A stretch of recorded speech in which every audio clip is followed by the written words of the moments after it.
Happy holidays, everyone! I want to show you an apple pie that I baked with different types of spice blends this time, and it's sugar-free. I did not use any sugar, agave, honey, or anything like that. And I'm using these new set of spices that was sent to me by Raw Spice Bar. Thank you so much to let me try these. If you guys don't know, they are actually a company that you can subscribe to. They would send you 3 different types of spice blends monthly with really awesome, unique recipes. And I think that's a really cool way to explore spices and herbs if you're into cooking, because I personally don't use a lot of salt or oil in food, so I rely heavily on different spices to kind of flavor my food. Plus you get the benefits of, like the health benefits of using herbs and spices. So let's get into it. You'll need about 6 to 8 organic apples, depending on the size of your dish. Applesauce with no additives or sweeteners, so check the ingredients list on the back. Just half of a lemon. I'm using tapioca starch, or you can use cornstarch. This is all-purpose flour, but you can use whole wheat, spelt, or coconut flour for gluten-free crust. I normally use spelt, but I ran out. Some coconut oil, sea salt or regular table salt, a little bit of chilled water, and your favorite spices. Here I'm using one from Raw Spice Bar, and it's got cinnamon, ginger, allspice, nutmeg, cloves, mace, star anise spices.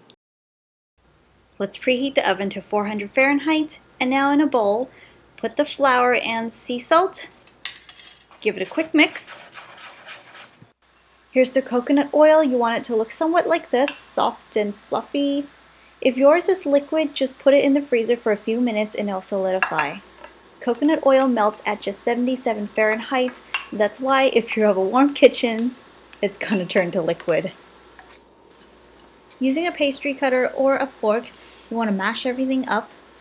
Basically, we are cutting the coconut oil into smaller pieces and slowly adding a tablespoon of cold water in. You just need to add enough water so that you can get the flour to bind together. Now it's moist and clumpy. Sometimes I like to work in with my hands just to break apart some of the leftover large pieces until you can get everything to bind like this. Split it in half and make 2 balls. Put a little bit of flour on the counter and we're going to roll out this dough. Now if you want to make it a little easier, you can actually press down and flatten the dough a little bit with your hands and then use the rolling pin. Roll it from the center out.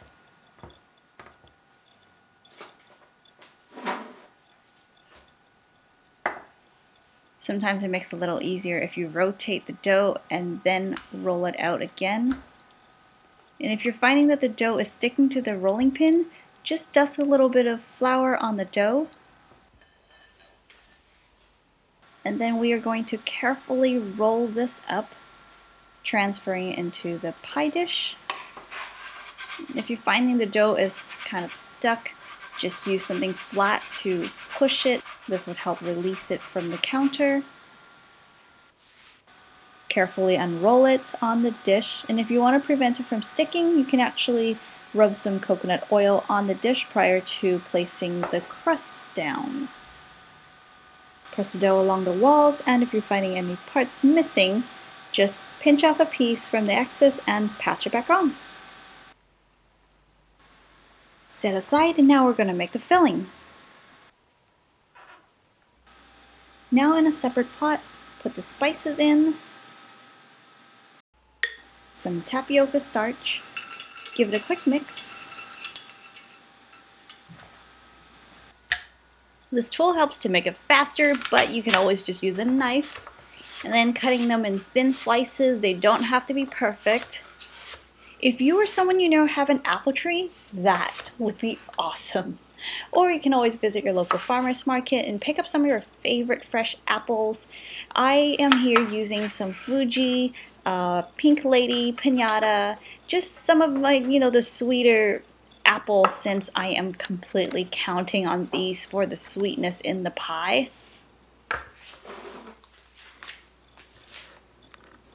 I'm adding the juice of just that half of the lemon.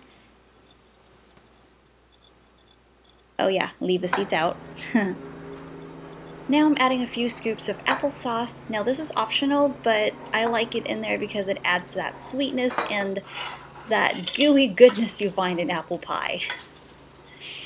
Smells so amazing. If you guys want, I'm going to be posting the recipe in the box below. Put some coconut oil on top, just like so.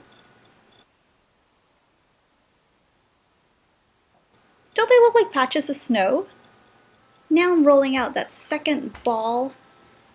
And I like my crust pretty thick. If you guys like thin crust, just keep rolling it out until it's thin to your liking. Trimming off the excess, and then with the excess you can use it however you like, but I usually not like to waste it. I would add some sesame seeds and then roll it back out and make some crackers with it. Now just fold the top and bottom together and then pinch it to decorate, either using your fingers or your knuckles. And as you go all around, you're going to form this beautiful wave. With a small knife, carefully cut 5 slits on the top, and it's ready for the oven.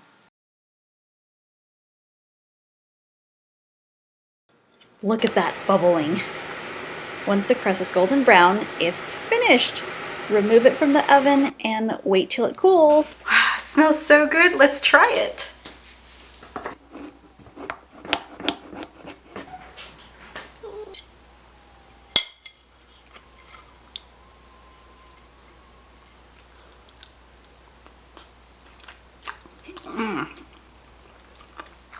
Wow, it tastes so fresh. I really think you don't need the sugar in apple pies at all. I mean, there's like 6 apples in here and it's so sweet already. The crust is, I know it's a lot thicker than you guys probably would like it, but I like how soft and kind of flaky it is.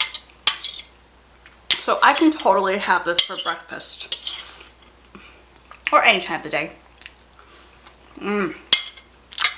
Coconut oil and a little bit of sea salt tastes just like butter to me, so that's what I've been doing to replace butter. And the best part is it goes down really clean. It doesn't sit in my stomach all greasy and bloated like butter would. So I hope you guys enjoyed the video and find some of these tips helpful to you. And hey, if you guys are still looking for some last minute gifts, be sure to check out wendyland.com. I'd greatly appreciate that. I have some eco-friendly gifts on there, exotic plants, Zen decors. And yeah, well, that's it for now. Thank you so much for watching, you guys. I hope you will have a really wonderful, safe, warm, healthy holiday season. Mwah. Bye.